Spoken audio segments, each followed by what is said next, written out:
चलिए आगे चलते हैं। कुछ उपाय भी बता दें सांसारिक जीवन के।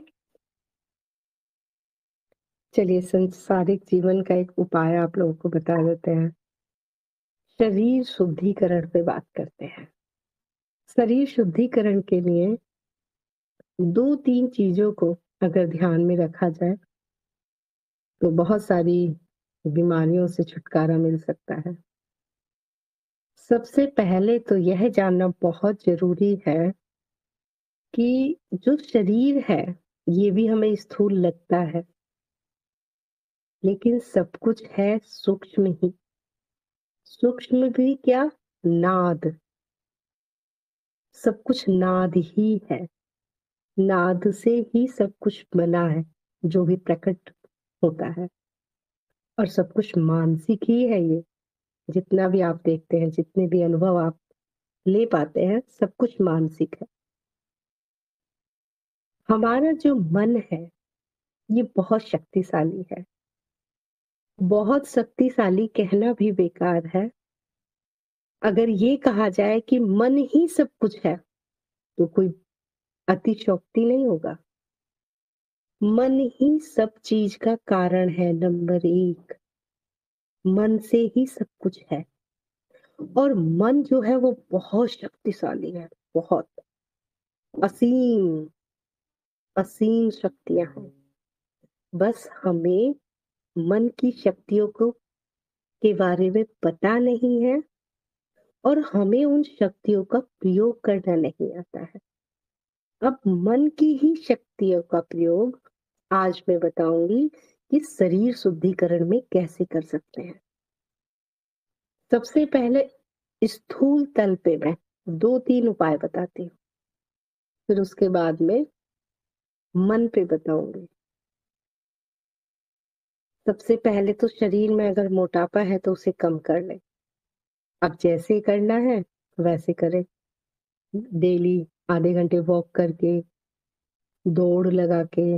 अब वॉक भी टहलने वाली नहीं करनी है, तेज तेज वाली। गर्म पानी का सेवन करें, फैटी चीज न खाएं। क्योंकि जो मोटापा है ये बहुत ही बेकार होता है। सारी बीमारियों की जड़ मोटापा ही होता है।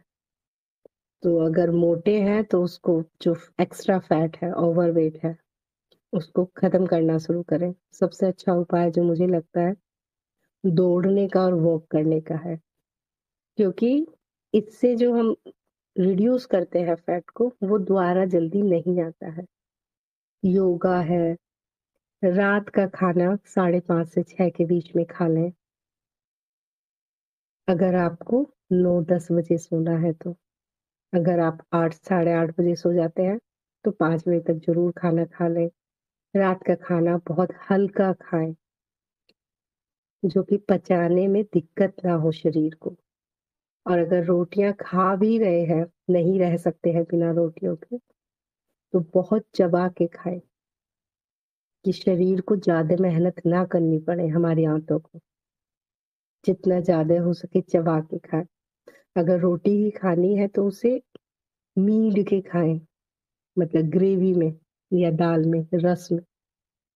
वो नरम हो जाती है। नहीं तो खिचड़ी दलिया, जो भी चीज हानि करती है आपको, चाहे वो कितनी स्वादिष्ट हो, उसको धीरे धीरे जीवन से हटा दे।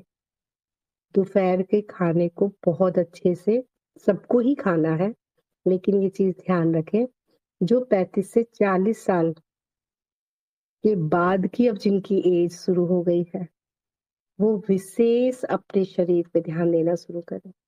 क्योंकि जब से जन्म लेते हैं तब से लेके 35 से 40 साल तक, कि आप कंकड़ पत्थर भी खा लो तो पच जाता है, रूखी रोटियां भी खा लो वो भी जाके खून ही बना देते हैं शरीर में। लेकिन 40 के बाद धीरे धीरे धीरे धीरे शरीर गिरना शुरू हो जाता है। और जो 50 के आसपास के लोग हैं, 50 और 60 के, उनको तो बहुत ही ध्यान से खाना खाना चाहिए। क्योंकि जवानी में शरीर हमारा ग्रो कर रहा होता है, मजबूत होता है, स्ट्रांग होता है। एक पिक पॉइंट होता है 35 से 40।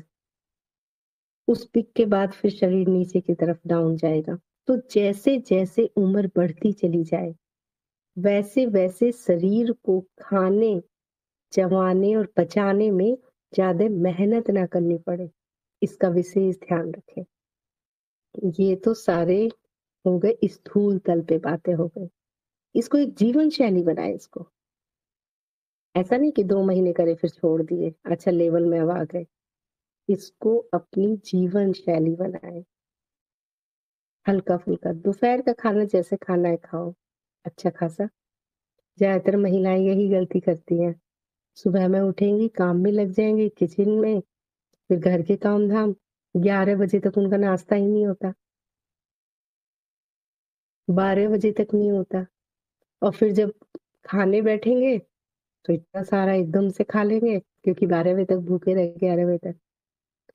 बहुत सारा खा लिए और उसके बाद अब करना क्या है क्योंकि काम तो सारा पहले करके बैठ गए, तो अब जाओ बेड पे सो जाओ। सबसे खराब चीज़, कभी भी खाना खाने के बाद तुरंत बेड पे नहीं जाना चाहिए। ये छोटी-छोटी सी चीज़ों को जीवन में लेके आओ। अब आते हैं मन की बात पे, मन की शक्तियों पे। जिसको अपनी मन की शक्तियों का पता है, उसमें कोई शंका नहीं है कि हाँ, मन शक्तिशाली होता है। होता है, पूरे जगत का निर्माण जो कर रहा है चित्त, यही तो शरीर का भी निर्माण कर रहा है।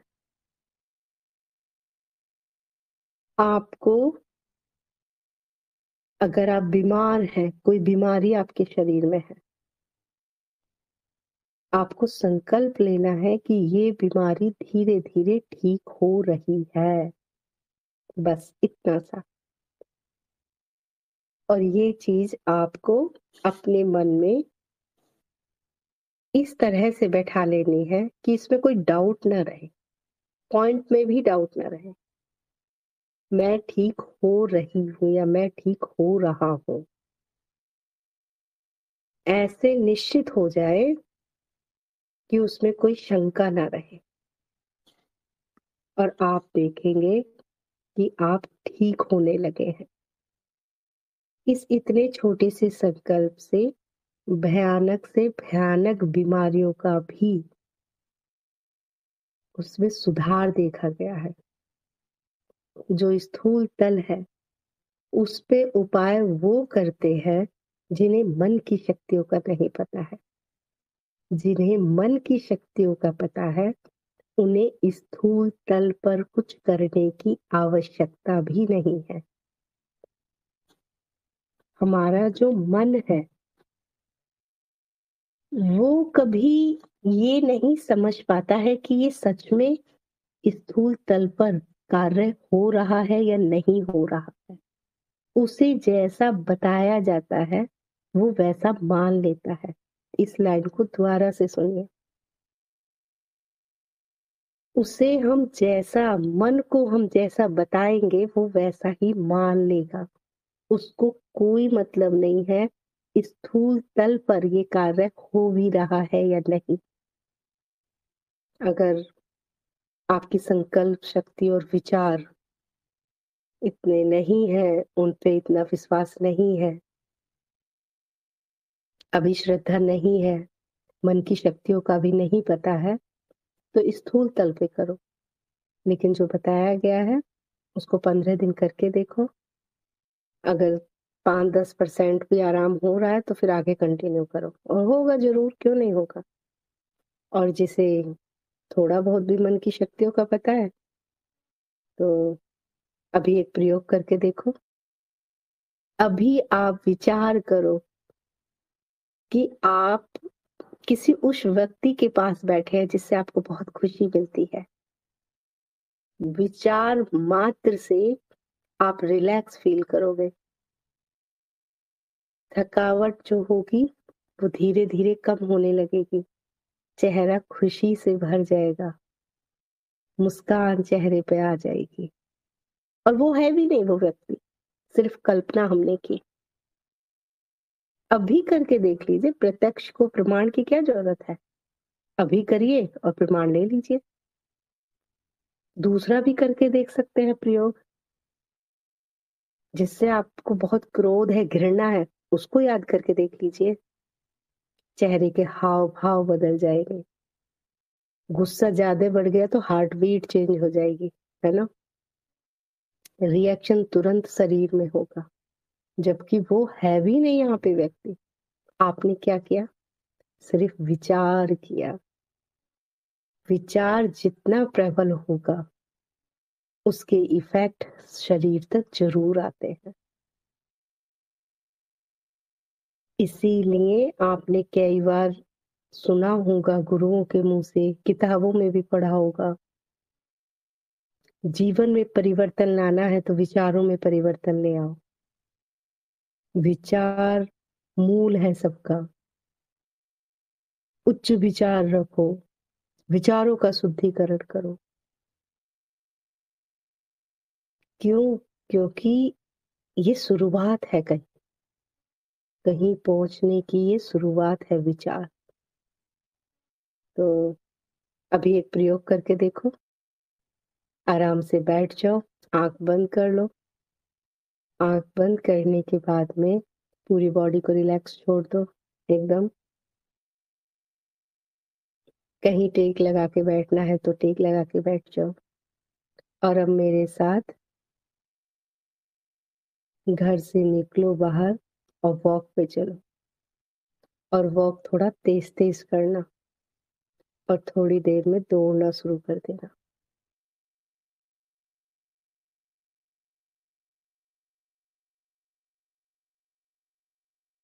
और तेज।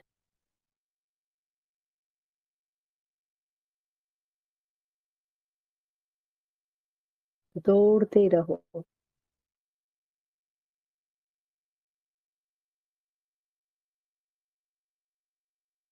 रुकना नहीं है, थकना नहीं है, धीमी रफ्तार नहीं करनी है।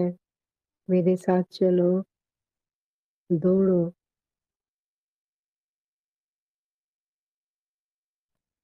थोड़ी देर में आप देखोगे सांसें फूलने लगी हैं।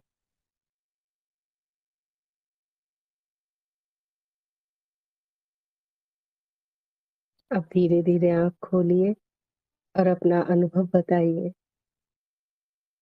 हाँ, किया होगा, क्योंकि मन बहुत मूर्ख है ये। जितना समझदार है उतना ही मूर्ख भी है ये। अभी हम कहीं नहीं गए हैं, उठ के एक जगह ही बैठे हुए थे, कल्पनाओं में दौड़े हैं, सांस फूलने लगी है। और कुछ के साथ तो ऐसा भी हुआ होगा कि मैं तो दौड़ ही नहीं सकती, या तो मैं तो दौड़ ही नहीं सकता, मैं दौड़ू कैसे? देखिए, दौड़ू कैसे? सिर्फ कल्पनाओं में दौड़ना है। कितना स्ट्रॉन्ग स्मृति बैठ गई है कि हम कल्पनाओं में भी नहीं दौड़ सकते। क्या स्मृति बैठ गई है? क्योंकि मैं शरीर से बीमार हूँ, मैं बूढ़ी हो गई हूँ, मैं चल भी नहीं सकती, मेरी उम्र हो गई है। ये स्मृति इतनी गहरी बैठ गई है कि कल्पनाओं में भी दौड़ने के लिए कहा तो वहां पे भी अड़चन आ रही है। तो जिसको इस विधि का प्रयोग करना है, इस विधि का भी प्रयोग कर लीजिए। आराम से बैठ जाइए, ठंड बहुत है, बाहर कहाँ जाओगे इतनी ठंड में वॉक करने। बैठो, रिलैक्स हो, कल्पनाओं में वॉक करके आओ, आधे घंटे कंटिन्यू। और अगर कल्पना शक्ति इतना नहीं है स्ट्रॉन्ग कि जो आप सोच रहे हो वो सत्य नहीं लग रहा है, तब आलस नहीं करना है, तब सच में आधे घंटे वॉक पे जाना है और फैट को कम करना है, शरीर को स्वस्थ करना है। ये बहुत बड़ी एक बहुत बड़ा सूत्र आज मैंने आप लोगों को दिया है, ये मन की शक्ति का। इससे आप कुछ भी कर सकते हैं। आप रजाई में बैठे बैठे योगा भी कर सकते हैं आधे घंटे, उसका भी उतना ही प्रभाव होगा जितना हम स्थूल तल पे करते हैं तब होता है। और सबसे अच्छा तो है, कल्पनाओं में दृढ़ कर ले कि मैं ठीक हो रही हूँ या मैं स्वस्थ हूँ। अनीता जी कहती है गर्माहट भी आ गई है दौड़ने से ना। हाँ, सांसें बहुत गहरी हो गई। देखिए कितनी नई चीज आप लोगों को पता चली आज मन की शक्ति की। मन बहुत शक्तिशाली है, लेकिन इसको मूर्ख भी बनाया जा सकता है। बस हमें पता नहीं होता, हमें इतना ज्ञान नहीं होता। तो आज जो आपको बताया है, शरीर की शुद्धिकरण ज़रूर करें, ये बहुत मूल्यवान है। क्योंकि शरीर का जो कष्ट है, जब इसमें कष्ट आता है ना, तो मैं अनुभव करता हूँ, ये उड़ जाता है दिमाग से। इसको स्वस्थ रखना बहुत ज़रूरी है। ये मंदिर है एक ये मंदिर है और आप उस मंदिर के परमात्मा हो, ईश्वर हो। तो इसको साफ-सुथरा करके रखना बहुत ज़रूरी है। ठीक है? अगर जो आज मैंने बताया मन की संकल्प शक्ति से शरीर का शुद्धिकरण, अगर आप लोगों को पसंद आया हो, तो ज़रूर बताइएगा। इतनी अच्छी-अच्छी बातें हैं तो थ्योरी में क्यों बना के रखना इनको? प्रैक्टिकल लेके आओ ना जीवन में, तभी तो आपका अनुभव आपका होगा। क्या पता मैं यहाँ बैठ के ऐसे ही बोल रही हूँ। हाँ, मुझे भी तो आप प्रमाणित करोगे ना। जब ये आपका अपना अनुभव बन जाएगा, तो ये एक प्रमाण बन जाएगा कि जो इन्होंने कहा वो सत्य है। तो अपना अनुभव लो, जी। अपना प्रमाण लो। इसी तरह से अगली बार फिर हम ज्ञान चर्चा में आध्यात्मिक विषय के साथ में कोई एक सांसारिक विषय फिर उठा लेंगे। इसी के साथ ही आज की ज्ञान चर्चा को हम यहीं पे समाप्त करते हैं। आप लोग आए, इतने प्रेम से सुना, उसके लिए आप सभी का बहुत-बहुत धन्यवाद।